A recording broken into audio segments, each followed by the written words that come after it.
A waitress used to give food secretly to a poor little girl every day. She said, "Quick, eat before the manager sees." And the girl replied, "Thank you. I was so hungry." Until one day, a young billionaire arrived with 3 police cars at the diner's door, and everything changed. The sky was starting to darken when David Walker parked his car in front of the Sunshine Diner. The warm, yellowish lights of the establishment were the only bright spot on that nearly deserted highway. After 5 hours of non-stop driving, he needed a strong coffee and something to eat. The small town of Pine Grove was never in his plans. It was just a necessary detour after the main highway was closed due to an accident. It was such a tiny place that it barely showed up on digital maps, the kind of town where everyone knows each other, and a new face is immediately noticed. David straightened his expensive suit jacket before entering. Even though he was exhausted, he maintained the impeccable posture demanded by the business world. No one would ever guess, by looking at this controlled, composed man, that deep inside he carried a void as big as the universe. The little bell above the door chimed when he walked in. The smell of frying oil and coffee filled his senses. The diner was almost empty, just an elderly couple at a corner table and a trucker at the counter. A blonde waitress with her hair in a ponytail approached him with a tired but genuine smile. "Welcome to the Sunshine. What can I get you?" she asked, holding a worn-out notepad between her fingers. "Coffee. Extra strong. And a roast beef sandwich, if you have it. Coming right up in about 5 minutes," she replied, turning toward the kitchen. David surveyed the place as he waited. Worn red vinyl seats, old photos of the town on the walls, a flickering neon sign. It was the kind of place that seemed frozen in time. Under normal circumstances, he wouldn't have stopped there. But now, 2 years after the tragedy, he had learned that control was just an illusion. Life could change in an instant. On the opposite side of the room, a muted local news broadcast was playing on TV. David watched the images for a moment. The same stories as always: politics, the economy, the world moving on as if nothing had happened. As if lives weren't cut short every day. The waitress returned with his order. Her name tag read Emily. She placed the plate on the table with care and filled his coffee cup. "Need anything else?" "No, thanks," he replied, noting how Emily seemed distracted, constantly glancing at the clock on the wall and toward the kitchen door. David ate slowly. The coffee was surprisingly good. When he finished, he left a generous tip on the table and headed for the register. An older woman with gray hair served him efficiently. Her name tag said Debbie, and unlike Emily's, it had a small gold star, some sign of a long-time employee. "First time in Pine Grove?" she asked casually. "Yes." "I'm just passing through." "That's what they all say," she smiled. "And some of them end up staying." David forced a polite smile in return. There was nothing that could keep him there or anywhere else. In the past 2 years, he had become a nomad disguised as an executive. Hotels, airports, and meeting rooms were just backdrops for his endless search. "Is there a decent hotel in town?" he asked, putting away his change. "The Pine Lodge, 2 blocks down the street. It's not fancy, but it's clean." "Thank you." He turned to leave, but Debbie added, "The customer restroom is out of order. If you need one, you can use the staff bathroom. Just go down the hallway and exit through the side door." David thanked her with a nod. He did need to wash his hands before getting back into the car. He followed the indicated hallway, past the employee's restroom, and decided to exit through the diner's side door, preferring to return to the parking lot without walking around to the main street. That was when he saw it. A scene so unexpected that it stopped him in his tracks. Near the dumpsters, partially hidden by the shadow of the building, stood a small girl. She couldn't have been more than 6 years old. Tangled brown hair fell across her face as she devoured something from a plastic plate. Her clothes were dirty and far too large for her frail body. Clutched tightly to her chest, even as she ate, was a threadbare brown teddy bear, worn out by time and constant use. The bear had a small patch on its right arm, a patch David knew all too well. He had clumsily sewn it himself on the night Ava tore the bear during a game. He could have bought another identical bear. He had plenty of money, but Ava insisted she wanted Mr. Hugs fixed, not replaced. David instinctively stepped back, hiding behind a column.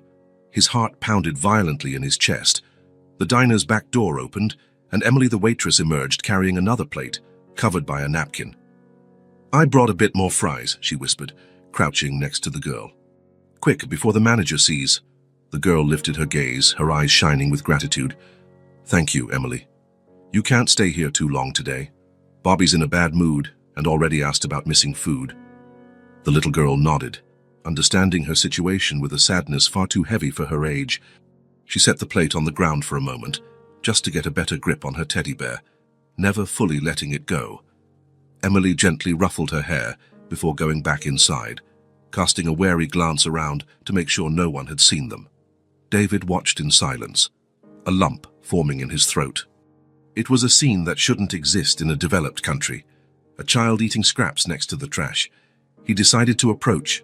Maybe he could help somehow. Offer money so that the girl could have a decent meal, maybe even a place to stay. He took 2 steps toward the girl when she, and sensing his presence, turned around. The world stopped. The air left David's lungs. A buzzing sound filled his ears. Those eyes. He knew those eyes. The shape of her face, the tiny birthmark near her lip, the way she tilted her head slightly when looking up. It was impossible. It was a miracle. It was a nightmare. Right there, clinging to the same teddy bear he had bought for her 3rd birthday, was Ava, his daughter, missing for 2 years. Searched for in every state, in every city. Her face had been on posters, websites, TV broadcasts. Ava, whom the police had practically given up on finding. Ava, whose bedroom remained untouched in his mansion, like a shrine of hope. Ava, for whom he cried every night, when no one could see the once mighty David Walker torn to pieces. The girl did not recognize him. Her eyes showed only the natural wariness of a child facing a stranger. She quickly hugged her teddy bear tighter, her shield against the world, and stood, holding the now empty plate. "I'm sorry, sir. I'm leaving," she murmured, clearly accustomed to being chased away. David opened his mouth, but no sound emerged. He wanted to scream her name, run to her, hug her so tightly she would never vanish again. But shock paralyzed him, and a rational voice inside his mind warned, if he startled her, she might run away. He could lose her again. So, with a superhuman effort, he simply smiled and spoke gently. "It's all right, sweetheart. You're not bothering me." She looked at him in surprise. Adults were rarely kind, and then quickly disappeared down the alley beside the diner, clutching her teddy bear, almost tripping over her own feet in her rush to get away. David remained there, motionless for a long moment, his body trembling. Then, unsteadily, he returned to his car and sat behind the wheel, his hands gripping it so tightly his knuckles turned white. He needed to think rationally. He needed to be sure. How many 6-year-old girls had brown hair and big eyes? Could it be a cruel coincidence, his mind playing tricks, seeing his daughter in every child? But that teddy bear, Mr. Hugs, as Ava called him, with the patch on the right arm where she had torn it while playing, there couldn't be 2 identical bears with exactly the same patch. With shaking hands, David started the car and drove out of the lot. He circled the block slowly, looking for any sign of the girl, but she was gone. He headed to the hotel Debbie had recommended, checked in mechanically, and went up to the assigned room. Once alone, he collapsed onto the bed. His mind was a whirlwind. Could it really be her? If so, how had she ended up there? Who had left her in that condition? Where was she living? Why didn't she recognize him? David took out his wallet and pulled out the photo he always carried. Ava smiling, hugging the teddy bear on the last Christmas before her disappearance. He compared it mentally to the girl he had just seen. Even with the dirt, even with her messy hair, it was her, his Ava. He picked up his phone and hesitated. Call the local police. Wait, what if he was wrong? What if he alerted whoever was with her? She could disappear again. Better to observe first, confirm, set everything up carefully. David opened his laptop and began searching. Information on Pine Grove, the local social services system, custody laws, anything that might help. Then he typed an email to his lawyer, explaining the situation and requesting that he gather all necessary documents to prove Ava was his daughter. By 3 a.m, he was still awake, sitting by the hotel window, staring at the deserted street. Somewhere in that small town, Ava was sleeping, probably hugging Mr. Hugs, as she always did. the only constant in the chaos her life had become. A tear slid down David's face. 2 years of a desperate search, offered rewards, hired detectives, a marriage broken under the pressure of loss, a business almost abandoned, and now, by a twist of fate, a blocked road, an unplanned stop, he had found what all his wealth and power had failed to retrieve. When the first light of dawn touched the horizon, David already had a plan. He called his most trusted private detective and an old contact at the federal police. He explained the situation, asked for discretion but speed. Then he took a shower, changed clothes, and went downstairs for breakfast. He was determined not to lose sight of Ava again. If necessary, he would camp in front of that diner for the next 6 months. But he was sure it wouldn't come to that. Today, if all went well, he would get his daughter back. And as for whoever had taken her, well, David Walker hadn't built an empire by being lenient with those who wronged him. Once Ava was safe, there would be time for justice or vengeance. He straightened his suit jacket and left the hotel, walking toward the Sunshine Diner. His heart pounded with a strange mix of hope and fear. But one thing was certain. He would not go home without his daughter. The morning sun had barely risen in the sky when David Walker parked in front of the Sunshine Diner. This time, however, he wasn't alone. 3 unmarked police cars, unmistakable to a keen eye, stopped right behind him. David had spent the entire night making phone calls. His lawyer emailed all the necessary documents: Ava's birth certificate, photographs, the missing person report, newspaper articles from that time. A friendship with a senator and the right contacts in the federal police sped up the process that would usually take days. No one wanted to be responsible for delaying a father's reunion with his missing child. "Remember," David told Detective Carter, who was leading the operation, "we need to be careful. She may be frightened, confused. I don't want anyone traumatizing her further." Carter nodded. With 20 years of service, specializing in missing children's cases, he understood the delicacy of the situation. "We'll let you make the initial contact. We'll be here for support if needed," the detective replied. The other 2 officers stayed near their cars while David and Carter headed to the diner entrance. From inside, David could see that the place was busier than the previous night. Workers grabbing breakfast before their shift, a few tourists passing through town. Emily, the waitress, was serving a table near the window. When she saw David, something changed in her expression. A brief flicker of recognition followed by worry. "She hasn't shown up yet," David said quietly to Carter. "Usually, at what time does this waitress feed the girl?" "Let's ask her directly," Carter replied. "The sooner we clarify this, the better." They walked into the diner. The bell above the door announced their arrival, drawing several customers' eyes. Emily froze for a second, then continued her work, avoiding looking at them. David and Carter sat at a table near the back door. Emily approached, visibly nervous. "Good morning. What can I get you?" she asked, her pencil trembling slightly in her hand. "Emily, we need to talk about the little girl," David said directly but quietly. "The one you feed out back." Her face went pale. "I don't know what you're talking about," she replied, quickly glancing toward the kitchen. Carter discreetly showed his badge. "You're not in trouble, ma'am. In fact, we need your help." Emily looked like she was about to cry. "Please, I was just trying to help. She's just a child and she was starving." "We know," David interrupted gently, "and it's admirable what you did. But that girl, she's my daughter." Emily's eyes widened. "Your daughter?" David took an enlarged copy of the missing person flyer from his folder. It showed Ava smiling, hugging her teddy bear, the same one she still carried. "She disappeared 2 years ago. I've been searching the entire country ever since." Emily looked at the photo, then back at David, finally noticing the resemblance, the eyes, the shape of the face. "My God," she whispered. "I never imagined." She never mentioned her parents. She only said she lived with an elderly woman who passed away. At that moment, the back door opened, and Ava timidly entered the diner. As always, her teddy bear was tightly clutched against her chest. Her eyes quickly found Emily, then noticed David and the detective. She froze, clearly considering running away. Emily made a subtle gesture for her to come closer. "It's okay, sweetie. These gentlemen want to speak with you."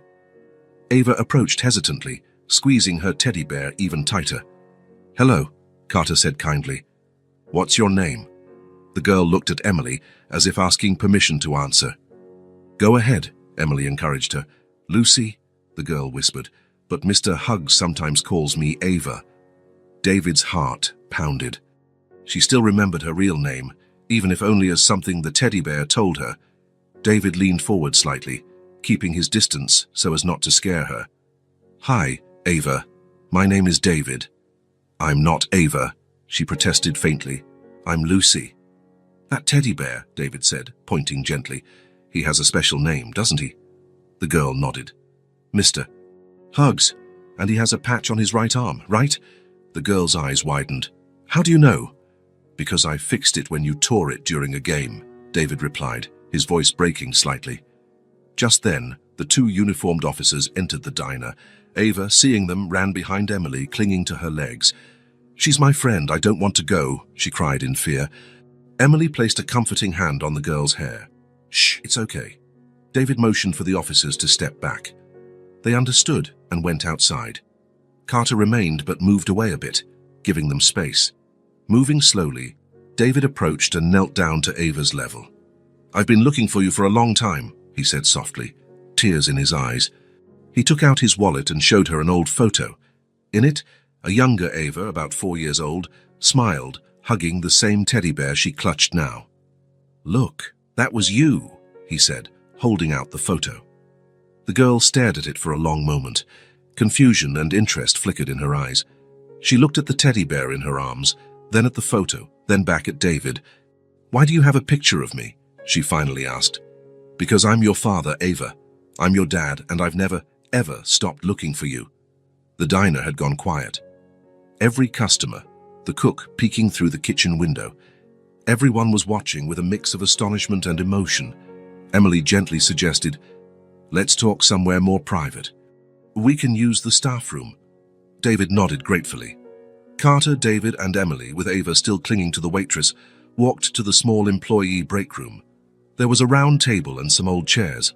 Once seated, David waited for Ava to calm down before trying again. "Do you remember anything, Ava, about your home? Your life before?" The girl hugged her teddy bear even tighter, as if seeking courage from it. "I don't remember much," she finally said. "There was an old lady who took care of me. She called me Lucy, but Mr. Huggs always called me Ava." "What happened to that lady?" Carter asked gently. "She fell asleep and never woke up?" Ava answered simply. "I was alone in the house for a few days, but then a man came and said I couldn't stay there. I ran away because I was scared." "She's been coming to the diner since then," Emily added. "I saw her rummaging through the trash about 3 weeks ago. I started setting aside food for her. I couldn't let her go hungry." David hesitantly reached out, as if to touch Ava's cheek, but stopped halfway. "May I?" he asked. The girl didn't answer, but she didn't pull away. David gently touched her cheek, moving a strand of hair away from her face. "Your mother had the same eyes," he said quietly. "Every day I looked at your picture and prayed to find you. And now, here you are." "Are you going to take me away?" Ava asked, her voice small. "I'm taking you home," David replied. "Back to your room, with all your toys. Mr. Huggs will be happy to go back there." Something flickered in Ava's eyes, maybe a distant memory, or maybe just the desire for a safe place to call home. She looked at Emily, still unsure. "Can Emily visit us?" she asked. "Of course she can," David said, looking gratefully at the waitress. "She's always welcome." Emily smiled through the tears now streaming down her face. "You'll be okay, sweetie," she told the girl. "Your dad came for you. It's a miracle." A miracle, David thought. After 2 years of nightmares, an unexpected miracle at a roadside diner. The sun was high in the sky when David and Ava left the diner. A small crowd that had gathered outside watched the scene with curiosity and emotion. Some people even clapped, not fully understanding what was happening. Emily walked them to the sidewalk to say goodbye, discreetly wiping away tears with her apron. "I'll come visit you," she promised, hugging Ava one last time. "And when you're back home, far from here, you can call me anytime." Ava nodded, still clutching her teddy bear as if it were her only certainty in a world changing far too fast. David gently placed a hand on his daughter's shoulder, guiding her to the car. "First, let's go to the mall to buy you some clothes," he explained, opening the passenger door. Ava looked at the luxurious car with hesitation. "It's really nice," she said, sounding intimidated. "It's just a car," David replied with a smile. "Come on, I'll help you with the seatbelt." During the drive, David kept glancing at Ava from the corner of his eye. She remained quiet, gazing out the window, occasionally whispering something to Mr. Huggs. So small, so fragile, yet somehow so strong. 2 years living God knows how, and she still had that special spark in her eyes. The neighboring town's mall wasn't huge, but it had enough for immediate needs. David parked and took Ava's hand, which she didn't resist. "What are we buying?" she finally asked, breaking the silence. "Everything you need. Clothes, shoes, a comfy pajama. Maybe a toy if you'd like." Ava's eyes lit up briefly at the mention of toys, but she didn't ask for anything. David realized she had probably forgotten how to ask, to want, to hope for good things. At the first children's clothing store, the sales assistant looked curiously at Ava in her oversized, dirty clothes, hugging a worn teddy bear. Noticing this discomfort, David quickly explained, "We're traveling and our luggage got lost. We need a complete wardrobe for my daughter." The sales assistant immediately shifted into professional mode, bringing out dresses, tops, shorts, socks, all in cheerful colors. Ava looked at the items with admiration and a bit of confusion. "Can I choose?" she asked, her voice barely audible. "Of course," David said. "Pick whatever you like best." Slowly, Ava began pointing to a few pieces: a light blue dress, a t-shirt with stars, pink shorts. Her choices were modest, as if she feared asking for too much. Discreetly, David added more items, ensuring she had everything she needed. In the shoe section, Ava chose a pair of purple sneakers that lit up when she walked. For the first time since they'd been reunited, a genuine smile lit up her face when she tried them on, taking a few steps to see the flashing lights. "Look, Mr. Huggs," she exclaimed to the teddy bear. "Magic shoes." David felt his heart fill with emotion. He wanted to say so much, ask so much, but he held back. There would be time for everything. For now, the important thing was to make her feel safe. After buying enough clothes for several weeks, they stopped by the food court. Ava looked wide-eyed at all the options. "What do you want to eat?" David asked. She hesitated, looking at the many restaurants. Can I have fries?" "You can have whatever you want," he replied, leading her to a fast food counter where he ordered a kid's combo with fries, chicken nuggets, and a chocolate milkshake. Ava ate slowly, savoring each bite as if it were a precious treasure. David watched as she discreetly offered one fry to Mr. Huggs, placing it near the bear's nose before eating it herself. "Is he hungry too?" David asked softly. Ava nodded. "He always takes care of me. Now I take care of him." After lunch, they visited a toy store. David told her she could pick a present. After wandering the aisles in awe, Ava chose a small toy doctor kit. "It's to take care of Mr. Huggs when he's hurt," she explained seriously. By late afternoon, they returned to the hotel. David had changed his single room for a suite with 2 bedrooms so Ava could have her own space. The receptionist, noticing the girl with the worn teddy bear, smiled and handed her a small complimentary pack of cookies. In the suite, David organized the bags while Ava timidly explored the room. "You can take a bath now," he suggested. "Then we can order dinner." Ava looked at the luxurious bathroom with its gleaming tiles and large tub. "Can I fill the tub?" "Of course, I'll help you." David filled the tub with warm water, adding the kids' bubble bath they'd bought. A layer of fragrant foam formed on the surface. Ava watched in wonder. "What about Mr. Huggs? He can stay out here taking care of your new clothes," David suggested. Ava seemed to consider that for a moment, then nodded and carefully placed the teddy bear on the bed. It was the first time she had set him aside since David found her.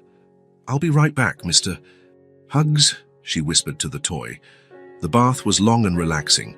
David helped wash Ava's hair, gently detangling knots that had likely been ignored for a long time. Then he wrapped her in a fluffy towel and let her choose which pajamas she wanted to wear. She chose one with stars and a moon on it. While Ava got dressed, David ordered room service, tomato soup, sandwiches, and a chocolate dessert. They ate while watching a cartoon on the TV. Gradually, Ava's small body showed signs of weariness. Her eyes grew heavy, and she yawned frequently. "I think it's bedtime," David said, gently moving a damp strand of hair from her face. He guided her to the smaller bedroom in the suite, where he had put away her new clothes in the closet and placed Mr. Huggs on the pillow. Ava climbed onto the bed and immediately hugged the bear. "Is it comfy?" David asked, tucking the blankets around her. Ava nodded, sinking into the soft pillow. "The bed is warm.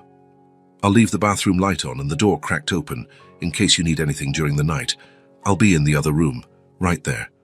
Ava looked at him for a moment, her big eyes reflecting the soft glow of the bedside lamp. "Are you really my dad?" she asked, her voice almost a whisper. David felt a lump in his throat. "Yes, Ava. I'm your dad, and I've spent every day of the last 2 years searching for you." She seemed to ponder that, hugging her teddy bear tighter. "Good night, Dad." "Good night, my little one," he replied, leaning down to kiss her forehead. At the doorway, David stopped and looked back. Ava was already drifting off, her eyes closing heavily. For the first time in years, she would sleep in a clean, warm bed with a full stomach, clean clothes, and the safety of knowing she was no longer alone in the world. In the dark hallway, David finally allowed his tears to fall, tears of relief, happiness, and hope. Tomorrow would be another day, the start of a new life for both of them. The golden morning light streamed through the curtains as Ava opened her eyes. For a moment, she felt confused by the unfamiliar surroundings, the white ceiling, the soft sheets, the hum of the air conditioner. Then it all came back to her. The man who claimed to be her father, the shopping trip, the warm bath, the comfortable bed. Instinctively, she pulled Mr. Hugs close to her chest. The teddy bear, with its patch on the right arm, was the only constant in her life for the past years. "Good morning, Mr. Hugs," she whispered, as she did every morning. "I guess it wasn't a dream." She heard movement in the next room. Sitting up, still clutching the bear, she waited.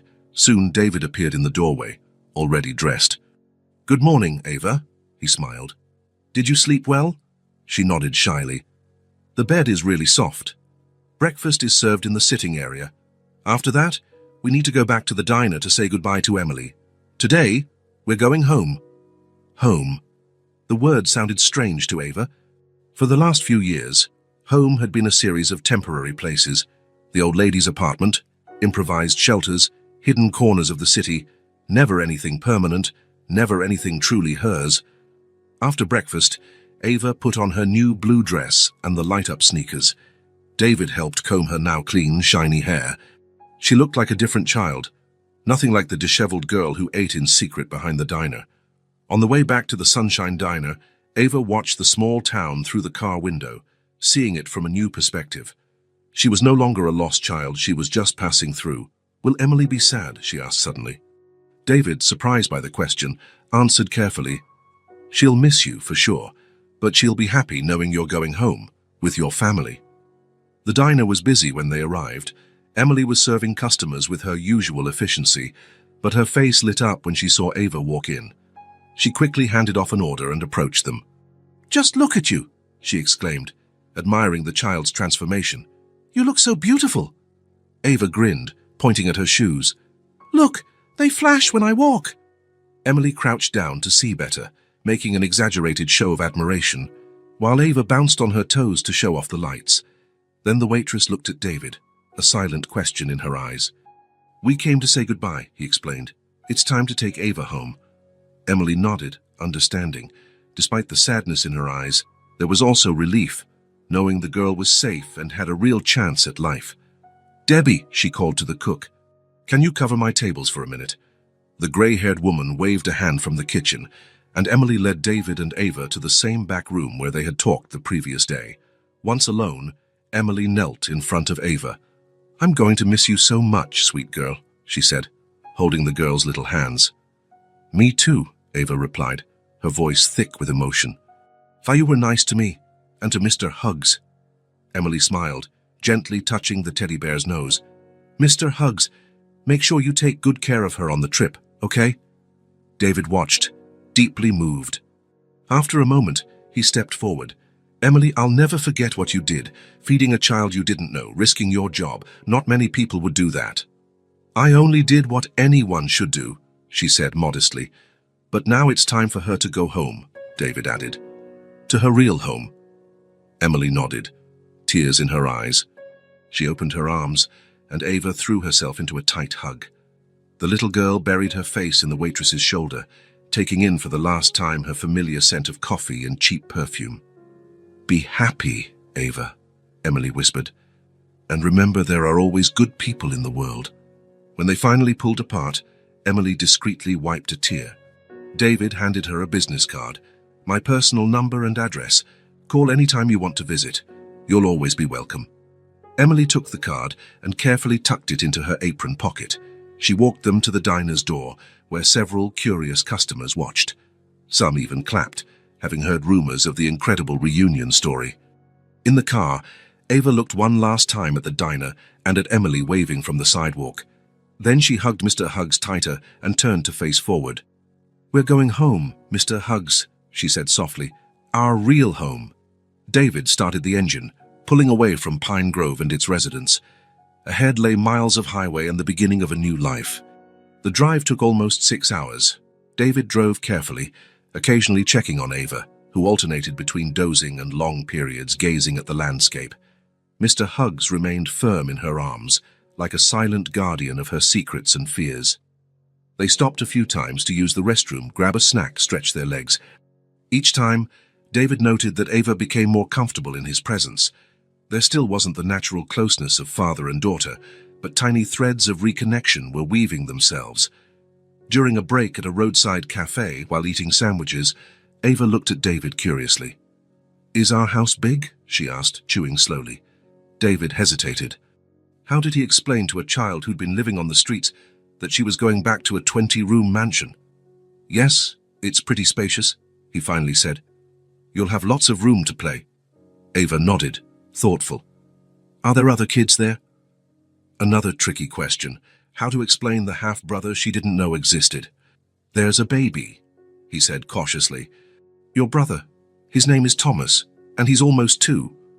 Ava's eyes widened. I have a brother. Yes. He was born after you, after we were separated.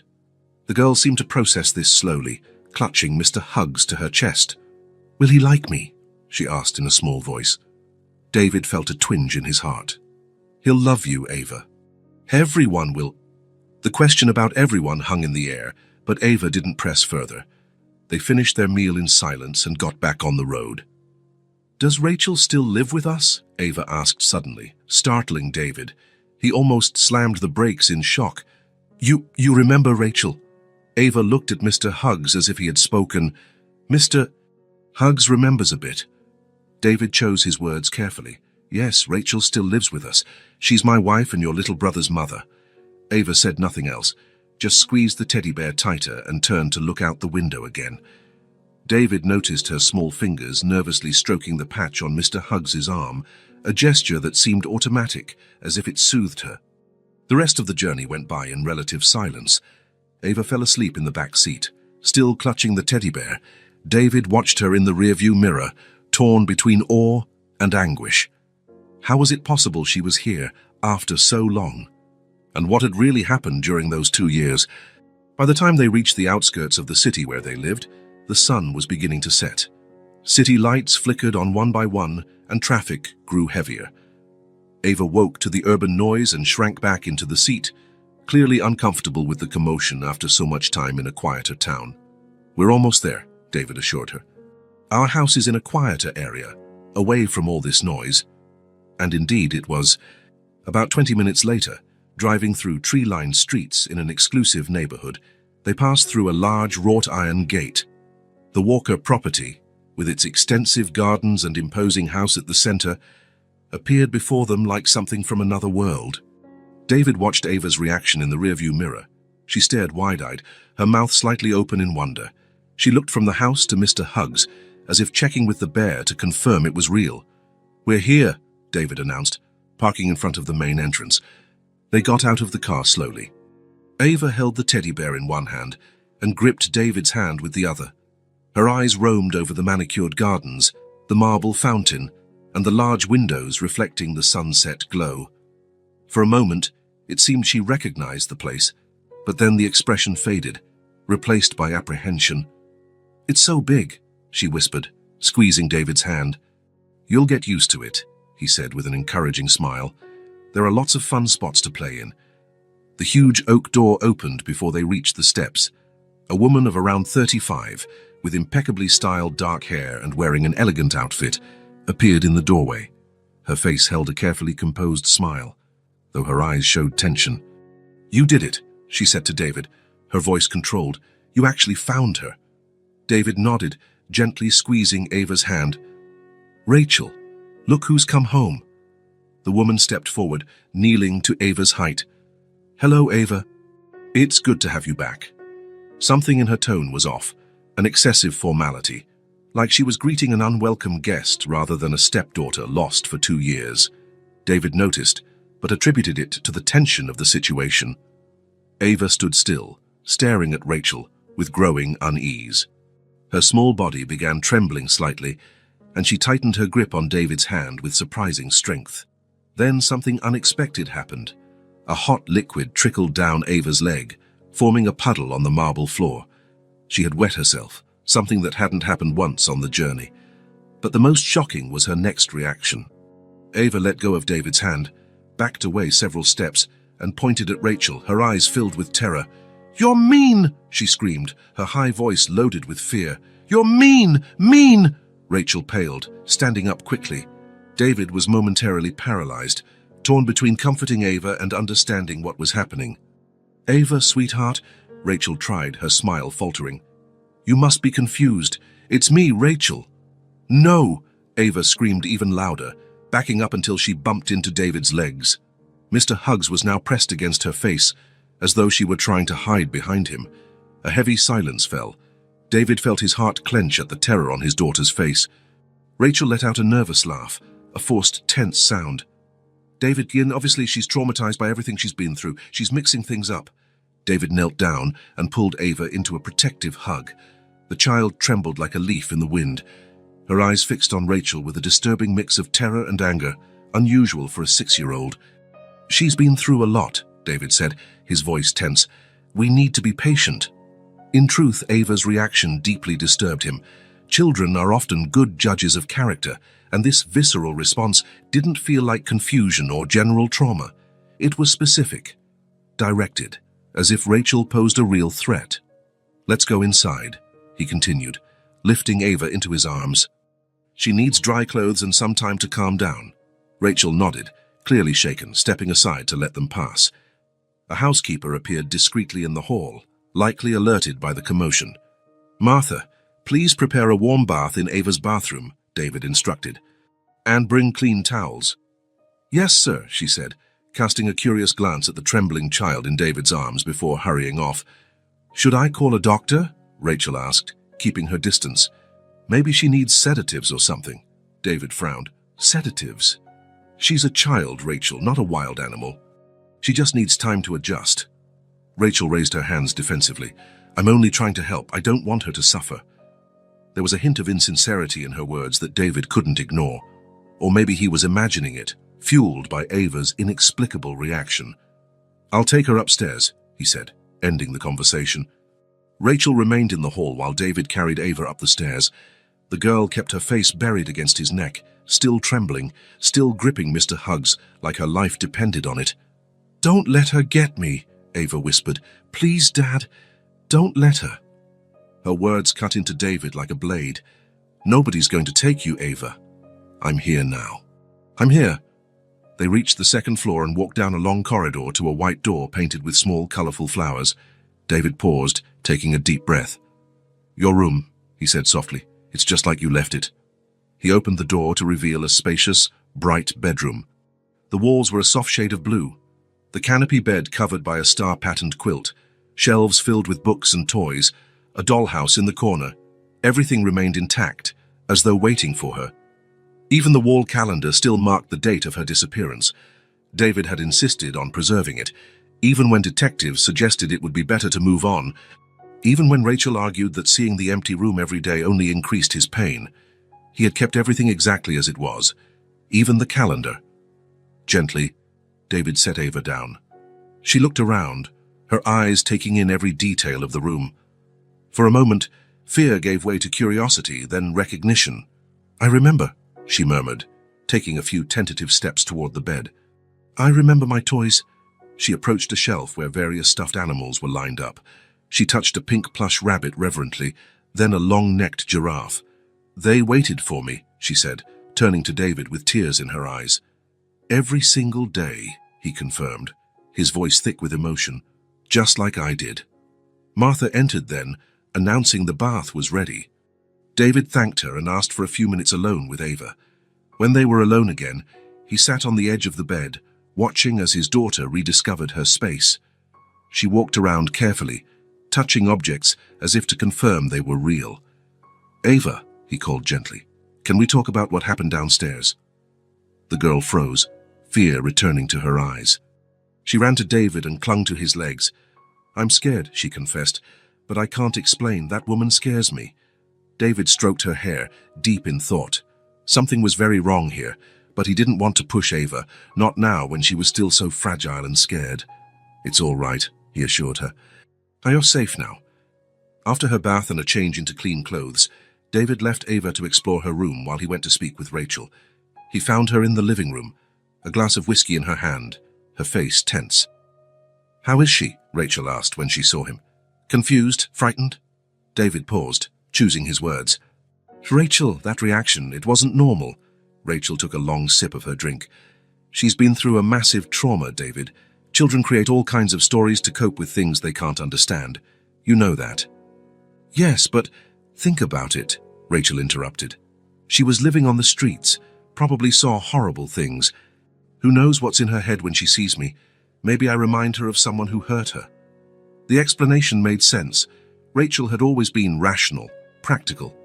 It was one of the traits David had admired in her, especially during the dark months after Ava disappeared, when he nearly lost his mind with grief.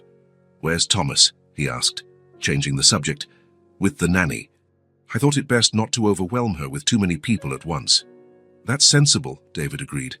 "I'll go back and check on her. I'll order dinner in about half an hour." Rachel nodded, but before David left, she asked, "Did she say anything about what happened, about who took her?"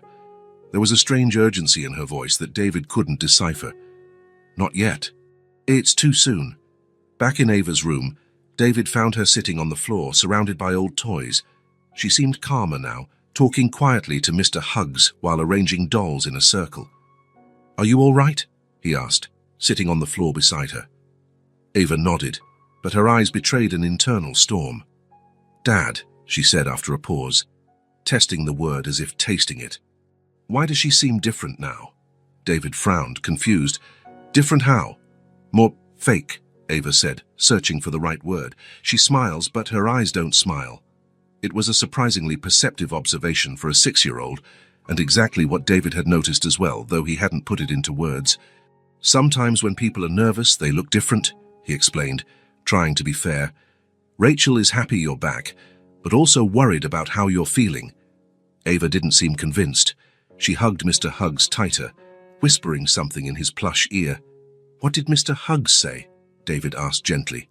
"He said he's scared of her too," Ava replied, her voice almost inaudible. A chill ran down David's spine. He knew the teddy bear was merely a channel for Ava's own thoughts and feelings, but there was something unsettlingly genuine about her statement. "We'll have dinner soon," he said, changing the subject. "But if you prefer, we can eat right here in your room." Ava's eyes lit up at that suggestion. "Can we eat here? Like a picnic?" "Just like a picnic," David smiled. "Just you, me, and Mr. Huggs." The relief on Ava's face was palpable. She clearly didn't want to face Rachel again, at least not yet. David ordered dinner to the room: tomato soup, grilled cheese sandwiches, and chocolate pudding for dessert. They ate seated on the floor, using a large napkin as their picnic blanket. Ava even set aside a small piece of her sandwich for Mr. Huggs, carefully placing it near his plush nose. During the meal, David watched Ava relax more and more. She even smiled a few times, a genuine smile that lit her eyes. Perhaps things could return to normal after all. Perhaps time would heal the wounds that troubled her. After dinner, David helped Ava get ready for bed, brushing her teeth, combing her hair, helping her into one of the new pajamas they'd bought, the one printed with stars and moons, matching the room decor. "Want me to tell you a story?" he offered, tucking the blankets around her. Ava nodded enthusiastically, hugging Mr. Huggs. "The one about the bunny who wanted to reach the moon." David smiled, touched that she remembered. It had been her favorite story before she disappeared, one he'd made up just for her. Once upon a time, he began, there was a little bunny who looked up at the sky every night. By the time he finished, Ava was almost asleep. David kissed her forehead softly. "Good night, my little one." "Good night, Dad," she murmured, half asleep. "Mr. Huggs says he's happy we're home?" "I am too," David replied, choking back emotion. He left the door ajar and a soft light on in the hallway, in case she woke up disoriented during the night. Then he headed to his own room, physically and emotionally drained. Rachel was already in bed, supposedly reading a book, or pretending to read, as her eyes remained still on the page. "She's asleep?" she asked without looking up. "Yes," David replied, sitting on the edge of the bed. "Rachel, we need to talk about her reaction." Rachel closed the book with a sigh. "David, she's been through tremendous trauma. She needs time, maybe therapy. It's normal for her to be confused, frightened." "It's not just that," he insisted. "There's something specific about you that terrifies her. And I can't understand why. Maybe I remind her of someone," Rachel repeated. "Or maybe she's jealous. She comes back and finds another woman in her mother's place, and a brother who has all your attention." The explanation made sense, yet it still didn't seem enough to justify the terror in Ava's eyes. "Let's just give it time," Rachel concluded, touching David's arm. "She'll get used to me again. Everything will go back to normal." Later, while Rachel slept, David lay awake, staring at the ceiling. Through the partially open door, he could hear Ava's soft breathing in the adjacent room. His daughter, finally home. A miracle he had prayed for daily over 2 long years, but instead of pure relief, he felt growing unease. Ava's words, "You're mean," echoed in his mind, along with her comments about Rachel seeming fake, her eyes not matching her smile. Children are intuitive, David thought. They sense things adults often overlook. Silently, he got up and went to Ava's room. She slept peacefully, hugging Mr. Huggs. Her face wore a calm expression he hadn't seen since finding her. Perhaps, away from Rachel, she felt truly safe. "I'll find out what's going on," he whispered. "I'll protect you, no matter who from." Watching his daughter sleep, David knew he would do anything to keep her safe, even if that meant questioning everything and everyone around him, including his own wife. 3 days passed since Ava's arrival at the mansion. 3 days during which she barely left her room, preferring the safety of that familiar space to being around Rachel. She ate her meals there, played there, and only ventured into the garden when she was sure her stepmother wasn't nearby. David split his time between work, unavoidable even now, and caring for his newly returned daughter.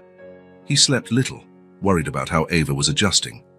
The child therapist, Dr. Sarah Mitchell, was set to begin sessions the following week, but until then, he navigated blindly through the turbulent waters of childhood trauma. On the morning of the 4th day, while having breakfast with David on a small terrace adjoining her room, Ava asked an unexpected question. "Can I meet my brother today?" David nearly choked on his orange juice. Until then, Ava had shown little interest in the baby, keeping her distance from anything related to the life David had built during her absence. "Of course," he answered, trying not to sound too excited. "Thomas usually plays in the playroom after breakfast. We can go see him whenever you'd like." Ava nodded thoughtfully, holding Mr. Huggs against her chest as she always did when nervous. "Do you think he'll like Mr. Huggs?" "I'm sure he will," David smiled. "Thomas loves stuffed animals." An hour later, father and daughter walked hand in hand down the hallway leading to the west wing of the mansion, where the playroom was located. Ava was visibly tense, her steps hesitant. "What if he doesn't like me?" she whispered. "That's impossible," David replied confidently. "You're the coolest big sister ever." They reached the playroom door and David crouched to Ava's eye level. "Ready?" She took a deep breath and nodded. David opened the door, revealing a colorful room filled with toys. In the center, on a large padded mat, was Thomas, a sturdy boy of almost 2, with dark hair like Rachel's and bright blue eyes. The nanny, a middle-aged woman named Nancy, supervised his play. Thomas looked up, curious when they entered. For a moment, he stared at Ava with that serious scrutiny only toddlers have. Then, unexpectedly, he smiled, a wide smile, showing baby teeth. "Hi, Thomas," David said softly. "David." "This is your sister, Ava." The boy babbled incomprehensibly but clearly excited, extending one of his colorful blocks toward Ava. The girl looked at David, who nodded encouragingly. Then, still clutching Mr. Hugs, Ava approached slowly and sat on the mat next to her brother. "Hi, Thomas," she said timidly. "I'm Ava, and this is Mr. Hugs." Thomas immediately showed interest in the teddy bear, reaching out with chubby hands to touch it. Ava hesitated, but then, to David's surprise, she held the bear out for him to inspect. "You can hold him, but be gentle. He's very old." Thomas handled the worn teddy with a surprising reverence for a toddler, touching the patch on its arm curiously, then handing it back to Ava. He picked up one of his own teddy bears and offered it to her. "Looks like he wants to share," Nancy said, smiling. "That's Mr. Bubbles, his favorite." Ava accepted the small blue teddy, examining it as carefully as Thomas had examined Mr. Hugs. Then, to everyone's astonishment, she smiled. A genuine smile that lit up her face like a sunbeam after a long storm. "Can I play with you, Thomas?" she asked. The boy responded with a cheerful giggle, pushing more blocks toward her. David felt a lump in his throat. For the first time since their reunion, he saw Ava genuinely relax, acting like a normal 6-year-old. With Thomas, there were no layers of trauma or distrust, just a simple, pure sibling bond. Quietly, he signaled to Nancy, who understood and left the room, letting him watch his children interact. Ava was already building a tower with the blocks, patiently explaining to Thomas what she was doing. He watched, fascinated, occasionally trying to help, more often knocking down what she'd built, which, surprisingly, made Ava laugh instead of getting upset. That's how Rachel found them half an hour later. She paused in the doorway, her expression impossible to read. There was surprise, certainly, but also something else. Worry, discomfort. "I didn't know you were here," she said, her voice controlled. Immediately, Ava's posture changed. The spontaneity vanished, replaced by that familiar tension. She clutched Mr. Hugs again like a shield. "Ava wanted to meet Thomas," David explained, trying to keep his tone light. "They're getting along really well?" Rachel forced a smile that didn't reach her eyes. "That's wonderful. Thomas could really use the influence of a big sister." She lingered in the doorway, silently watching.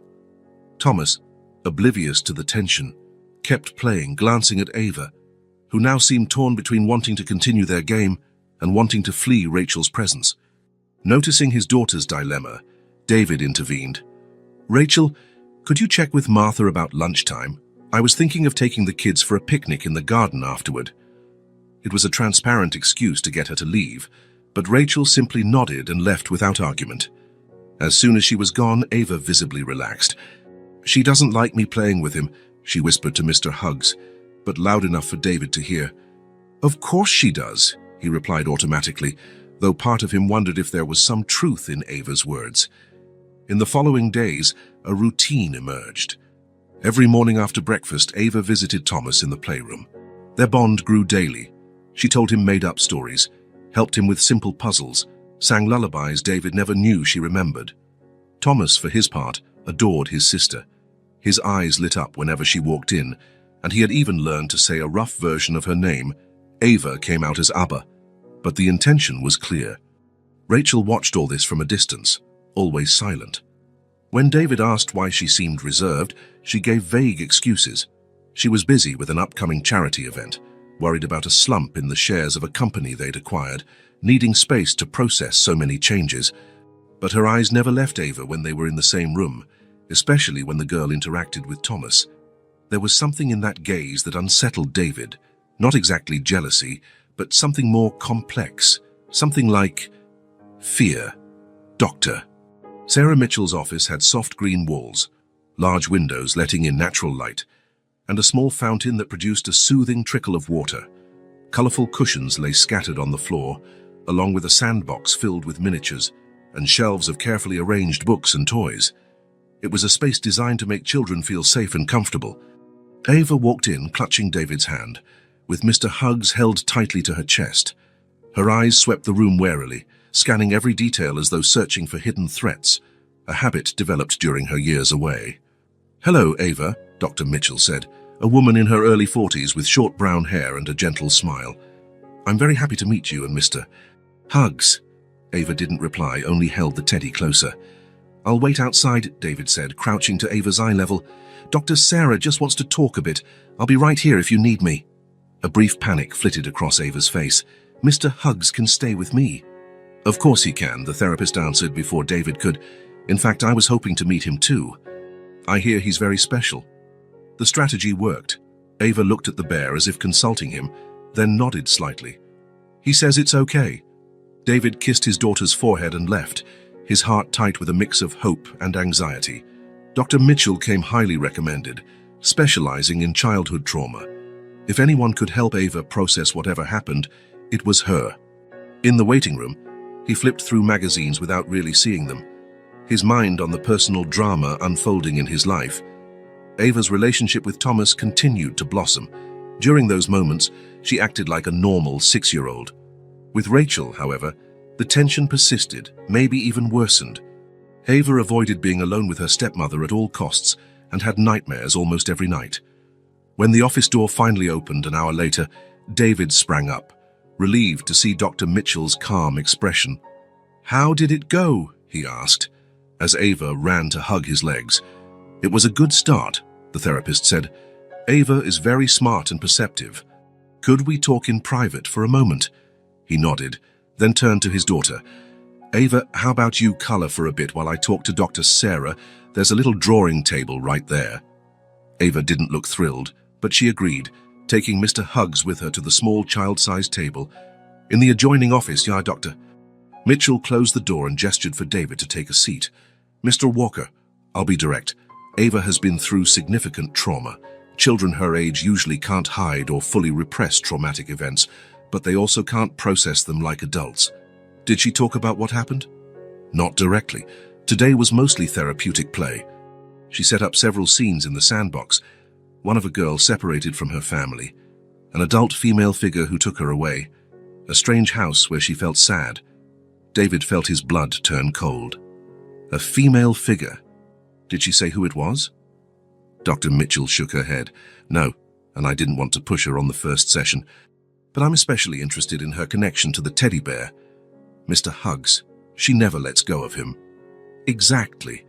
He seems to function as a particularly powerful transitional object. Ava talks to him constantly, gives him opinions and memories. It's like part of her traumatic memory is displaced onto the bear." David frowned, trying to understand. "You're saying Mr. Hugs knows things she can't consciously remember?" "In simple terms, yes. It's a fascinating defense mechanism. The teddy bear represents a piece of her that holds painful memories, allowing her conscious mind some distance from the trauma."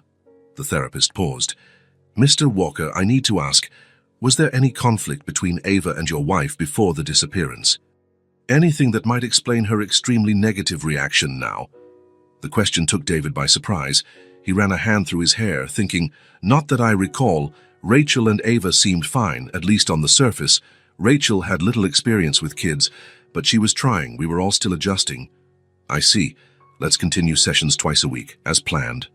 Over time, Ava should be able to express more of what she went through. In the following weeks, Ava's routine included regular visits to Dr. Mitchell. Gradually, the girl began to enjoy the sessions, even asking when her next one would be. The therapist used various techniques: drawings, adapted fairy tales, music, role-playing games, all designed to help Ava process her feelings in a safe environment. After the 4th session, Dr. Mitchell showed David a drawing Ava had made, a small house with a dark-haired adult figure outside, turning her back on a crying little girl inside the house. "She said this was the old lady's house, where she stayed after being taken," the therapist explained. "When I asked who the dark-haired woman was, she said she didn't know the name, just that it was the person who didn't want her anymore." David studied the drawing, feeling a chill down his spine. The dark hair, drawn with thick, angry lines, inevitably reminded him of Rachel. But it could be any dark-haired woman, he reminded himself. He couldn't jump to conclusions. "She's starting to trust enough to talk about what happened," Dr. Mitchell continued. "It's a slow process, but we're making progress." At home, David noticed small changes in Ava. She seemed more centered, less prone to startling and panic attacks. Her nightmares grew less frequent, and although she still avoided Rachel, she no longer showed pure terror in her presence. One night, while tucking her into bed, Ava surprised David with a question. "Dad, Dr. Sarah said it wasn't my fault." "What wasn't your fault, sweetheart?" "Being taken away. She said kids are never to blame when grown-ups do bad things." David felt a knot in his throat. "She's absolutely right. None of this was your fault, Ava. Not one bit." The girl was quiet for a moment, hugging Mr. Huggs. "I think he's starting to remember more," she said at last. "Mr. Huggs." Ava nodded solemnly. "He didn't want to remember before, because it was too sad." "But Dr. Sarah said talking about sad things helps them not be so scary." David gently stroked her hair, amazed by her resilience. "Dr. Sarah is very wise." "One day," Ava whispered, already half asleep, "Mr. Huggs will tell everything, and then we won't be scared anymore." That night, watching his daughter sleep, David realized Dr. Mitchell was right. Therapy was working. Slowly, word by word, session by session, Ava was rebuilding not just her memories, but her ability to trust, to feel safe in the world. The full truth of what had happened remained in the shadows, protected by a child's traumatized mind, and perhaps by the plush arms of an old teddy bear. But for the first time since their reunion, David felt genuine hope that the truth, whatever it was, would come to light. And when it did, he would be ready to face it, no matter who was implicated. Night had fallen quietly on the Walker mansion. Only a gentle breeze rustling the garden trees broke the perfect silence. David was in his office, poring over documents that couldn't wait, despite everything going on in his personal life. The company didn't stop, and he had to maintain at least a semblance of normality. Rachel had retired early, complaining of a migraine. Thomas was sleeping soundly in his room, monitored by the baby monitor. And Ava, after her usual bedtime routine of a bath, a story, and a good-night kiss, was also asleep, clinging to her constant companion, Mr. Huggs. The grandfather clock in the hallway struck midnight when David finally closed his laptop. He rubbed his tired eyes and stood up, stretching muscles stiff from hours in the same position. A quick check on the kids before bed, he thought, as he did every night since Ava's return. He climbed the stairs silently, first stopping by Thomas's room. The toddler slept on his back, arms flung wide as if hugging the whole world in his dreams. David smiled, adjusted the blanket, and softly shut the door. He walked down the hallway to Ava's room, where the door was ajar, just the way she preferred, allowing a bit of light to spill in from the corridor, keeping nighttime fears at bay. He was about to peek in when he heard it. A low moan, then another, louder. And then, no, no. His body froze, all senses on high alert. A nightmare. Ava was having a nightmare. Heart pounding, he pushed the door all the way open. Ava was tossing and turning, her face contorted in terror, her hands clutching Mr. Huggs so tightly her knuckles were white. "Don't leave me, please. Come back," she muttered between sobs. David rushed to the bed, carefully sitting on the edge. "Ava," he called softly, not wanting to startle her further. "Ava, sweetheart, it's just a dream. I'm here." Suddenly she opened her eyes, a scream tearing from her throat. "No!" Her entire body was shaking, her pajamas drenched in sweat.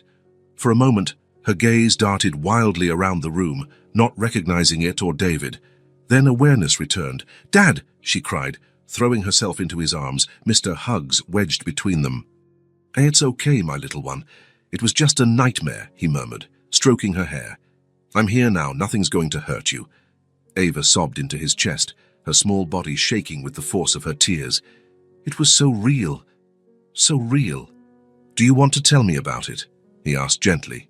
She pulled back a little, looking at Mr. Huggs as if searching for courage within him. Tears still trailed down her face, staining her star-patterned pajamas. "She was there again," Ava whispered. "Who was there, Ava?" The girl's eyes were full of fear and confusion. "Rachel." The name hung in the air between them, laden with implications David did not want to face. But he had to. For Ava.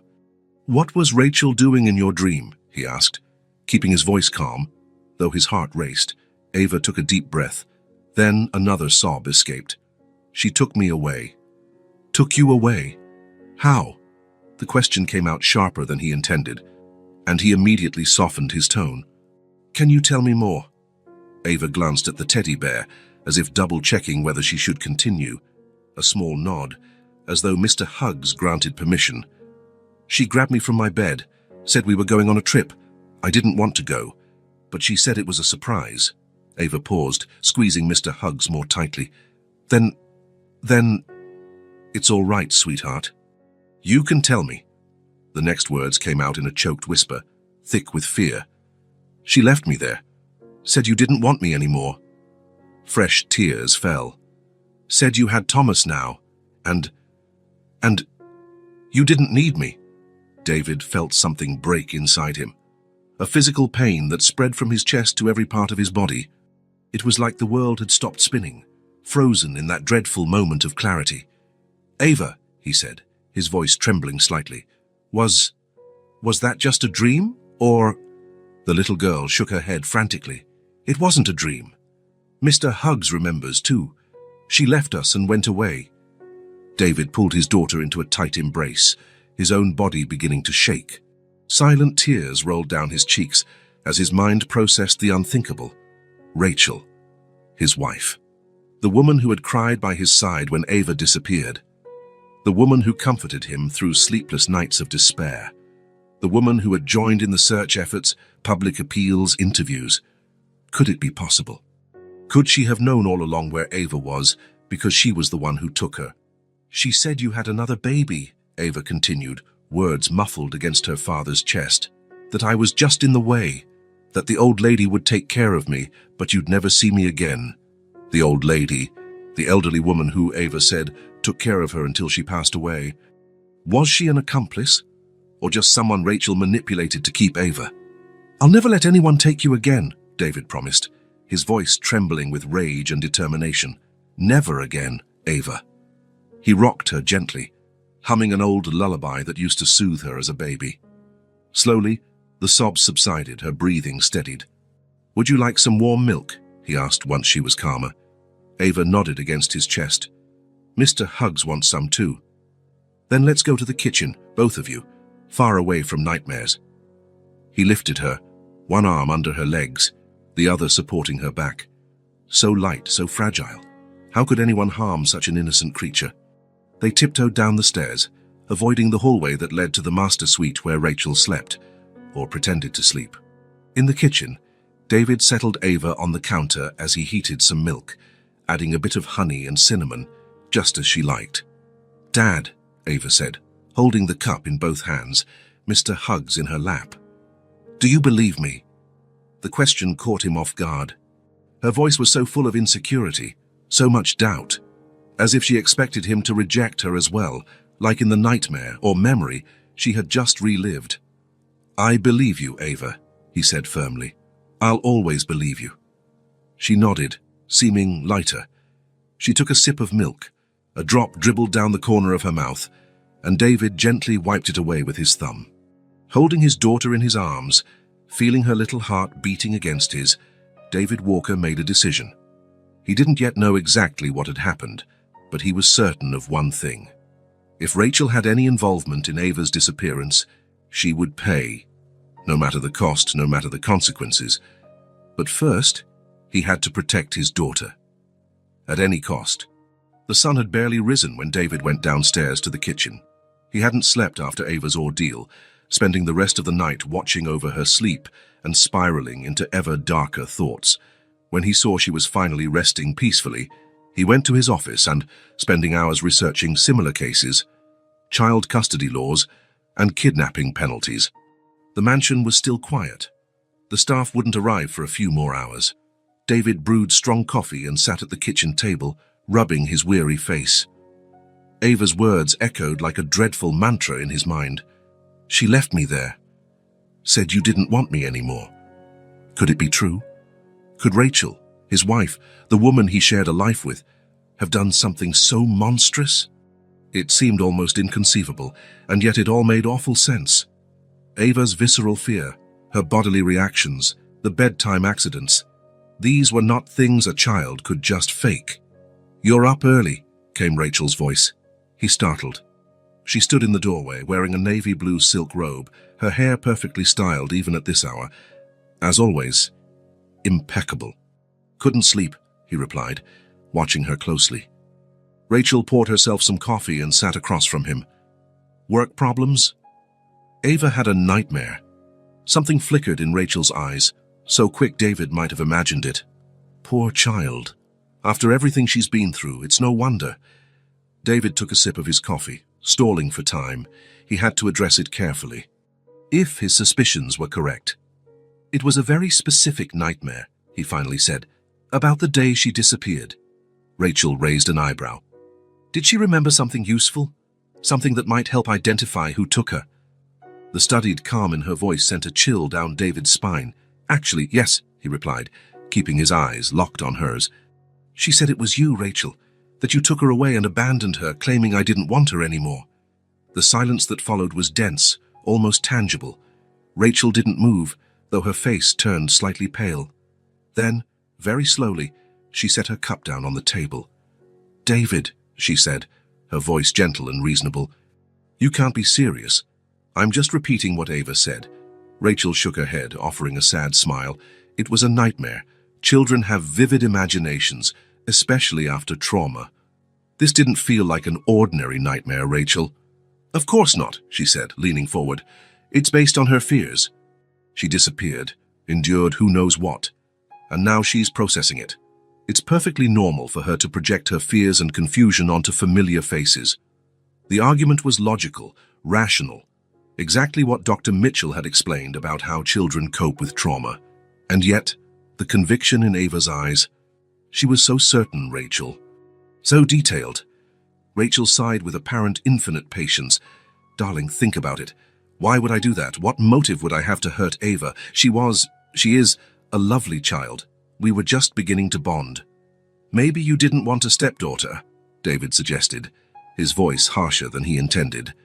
"Maybe you wanted your own family, without reminders of the past." Rachel's face flickered with hurt. "Is that what you think of me? After everything we've been through?" David hesitated. Doubt consumed him. If she was lying, she was an outstanding actress. If she was truthful, he was wrongly accusing the woman who supported him during the worst 2 years of his life. "I'm confused, Rachel. Terrified. I don't know what to think." She reached across the table, lightly touching his hand. "I know you are. It's an impossible situation, but we have to think about Ava now. She's traumatized, confused. She needs stability, not more drama." "What do you suggest?" "Increase her therapy sessions. Give her all the love and security we can." "And," Rachel hesitated, then smiled. A calculated smile, David thought. "I was saving a surprise, but I think now might be a good time. I bought a collection of new toys for her, a little kid's science lab, those magnetic blocks she was admiring in a magazine. I'm sure she'll forget all about her nightmare once she has so many new things to enjoy." "Toys?" David almost laughed at the absurdity. "You think toys will make her forget?" "It's not about the toys themselves, David. It's about showing her she has a place here, that she's loved, that she belongs in this family." Rachel squeezed his hand. "We'll get through this together, as a family. Trust me." And that was the crux, wasn't it? Trust. Could he trust Rachel or Ava?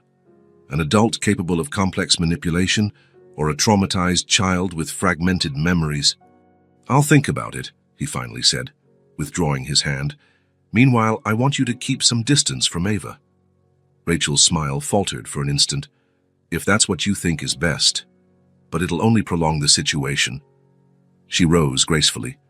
"I'll be in my office if you need me." David watched her leave the kitchen, her confident stride, her relaxed shoulders, the very picture of wronged innocence. Could he be mistaken about her? Could it be that Ava, in her confusion and trauma, created a distorted version of events? He finished his coffee and grabbed his phone. First, he called Dr. Mitchell, requesting an emergency appointment for that very morning. Then he dialed another number, that of the private investigator he'd hired during the search for Ava. "Jenkins, it's David Walker. I need a discreet job." He paused, drawing a shaky breath. "I want you to investigate my wife. Everything about her for the last 2 years, especially any connection to an elderly woman who might have passed away recently. and I need it as fast as possible." Hanging up, he felt a strange heaviness in his chest. He never imagined he'd reach this point, hiring someone to spy on his own wife. But when it came to Ava's safety, there were no lines he wouldn't cross. The soft sound of footsteps made him turn. Ava stood in the doorway, hugging Mr. Huggs, her eyes still puffy from last night's tears. "Morning, sweetheart," David said, trying to sound normal. "Did you sleep better after the milk?" She nodded, approaching cautiously. "Is Rachel here?" "She's in her office. Don't worry." Ava visibly relaxed. She climbed onto one of the tall kitchen stools, placing Mr. Huggs carefully beside her. "I'm hungry," she announced. "Pancakes," David suggested, grateful for a moment of normalcy, "with chocolate syrup." "And strawberries," he said, already gathering ingredients. While he prepared breakfast, David watched his daughter, so small, so fragile, yet so strong. She had survived something many adults couldn't endure, and she had found her way back home despite every obstacle. "Mr. Huggs says you believe us," Ava said suddenly, her voice too serious for a child so young. David paused, turning to look at her. "I do believe you, and I'm going to find out exactly what happened, Ava. I promise." A small smile curved her lips. Not quite happiness, but relief. Security. "I know you will," she said simply, hugging the teddy bear. In that moment, David knew it didn't matter who was at fault or how painful the truth was. He would uncover it for Ava, for the lost time and for the justice they both deserved. The next morning dawned grey and cold, as if the sky itself mirrored the tension hanging over the Walker mansion. David had slept little, his dreams haunted by visions of Rachel taking Ava away while he stood frozen, unable to move or shout. Breakfast was tense and silent. Rachel tried multiple times to strike up casual conversation, as though the confrontation the day before hadn't happened. David responded with monosyllables, his eyes rarely meeting hers. Ava ate quickly and asked to return to her room, clearly uncomfortable with her stepmother's presence. "I have an important meeting today," David announced, checking his watch. "I can't postpone it." "Of course," Rachel replied with a sympathetic smile. "Don't worry, I'll keep an eye on the children." The reaction was instant. David's expression hardened. "Nancy will watch Thomas. Ava's coming with me." "You're taking a child to a business meeting?" "David, be reasonable." "She can wait in the reception area with Martha," he said, referring to his secretary. "She'll have books, a tablet, plenty to keep her occupied." Rachel narrowed her eyes for a fraction of a second, but quickly regained her composure. "If you think that's best, I do," he said bluntly. 30 minutes later, David and Ava were in the car heading downtown. The girl clutched Mr. Huggs in her lap, absent-mindedly stroking the patch on his arm. "Dad," she said suddenly, "Mr. Huggs thinks you two are going to split up." David nearly swerved at the bluntness of her statement. "Ava, things are complicated right now," he answered carefully. "But I don't want you to worry about that. What matters is that we're together again, and that won't change." She nodded, apparently satisfied, and turned to watch the city pass by through the window. At the office, David set Ava up in the room adjoining his own, where Martha, his trusted secretary of over a decade, was delighted to finally meet the famous Ava she'd heard so much about during the 2-year search. The meeting lasted longer than David expected. Technical issues, contractual clauses, financial projections.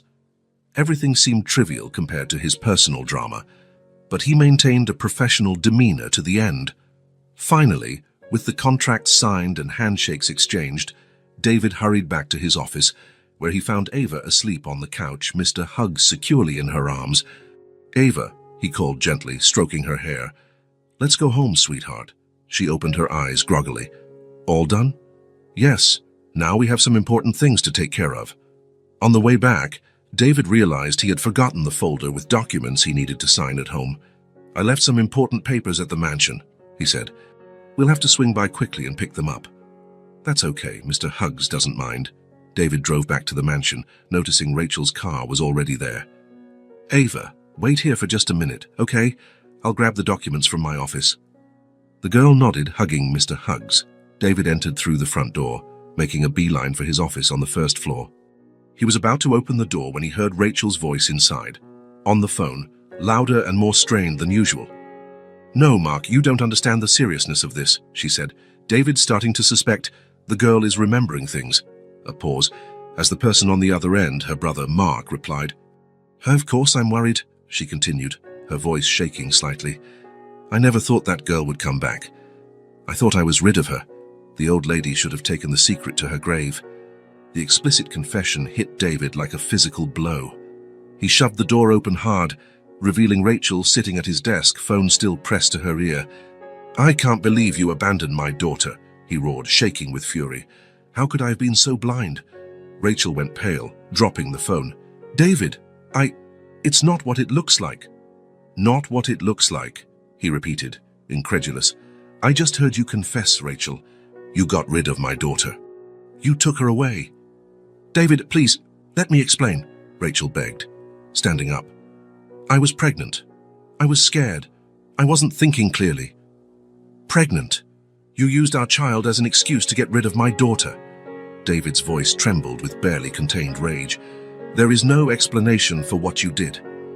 At that moment, a small noise drew their attention to the door. Ava stood there, clutching Mr. Huggs against her chest, her little body trembling. I told you, she murmured, staring directly at Rachel. She left me, said you didn't want me. Rachel took a step toward the girl. Ava, sweetheart, you don't understand. Don't you dare go near her, David thundered, positioning himself protectively in front of his daughter.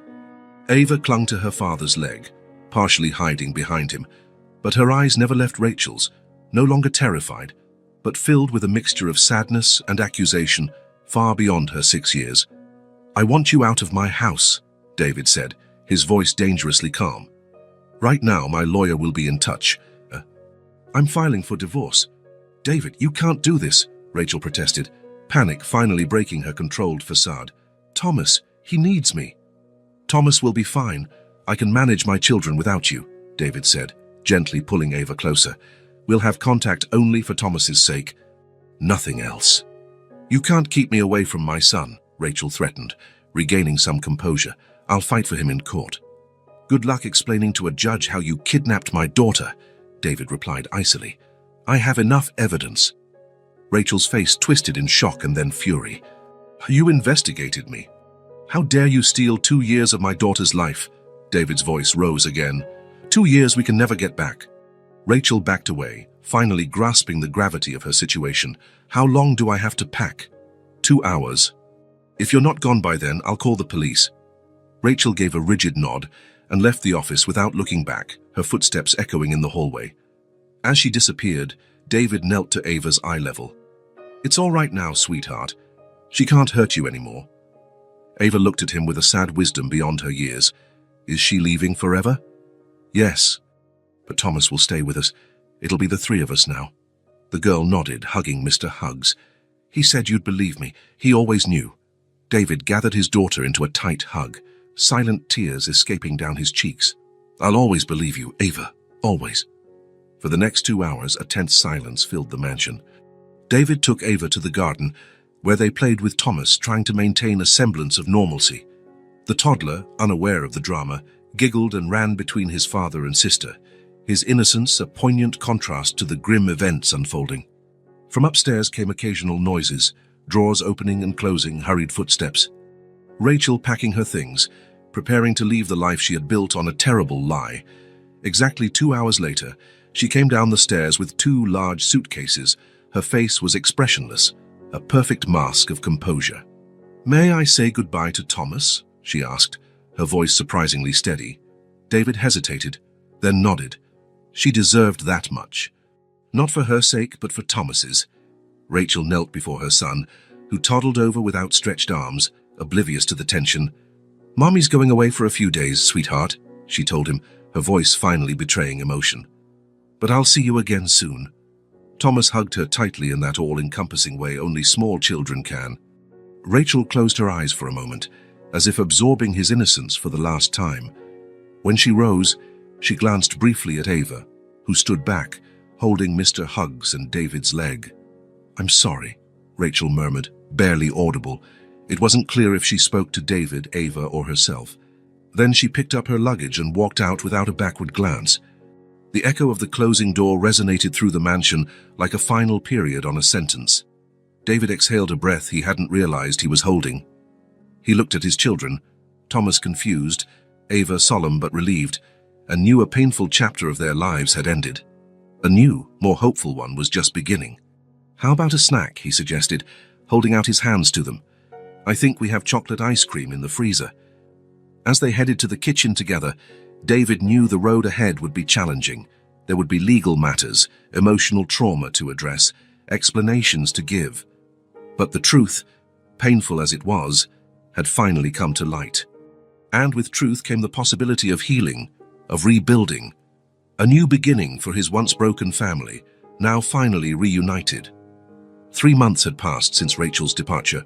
3 months of adjustments, therapy sessions, small triumphs, and occasional setbacks. The Walker mansion had a different atmosphere now, lighter, more genuine, as though the absence of secrets had purified the very air. The divorce proceedings were in motion, complicated by the criminal charges David had filed against Rachel for Ava's abduction. His former detective, Jenkins, had gathered enough evidence to form a solid case, including bank records, statements from neighbors of the late Mrs. Winters, and even the inadvertently recorded phone confession through the mansion's security system. Rachel had hired expensive lawyers and was trying to negotiate a plea deal to avoid jail time, offering to relinquish custody of Thomas in exchange for dropping the criminal charges. David was inclined to accept, not for her sake, but to spare the children the trauma of a public trial. Thomas, almost 2.5 now, sometimes asked about his mother. David answered as honestly as possible for a child so young.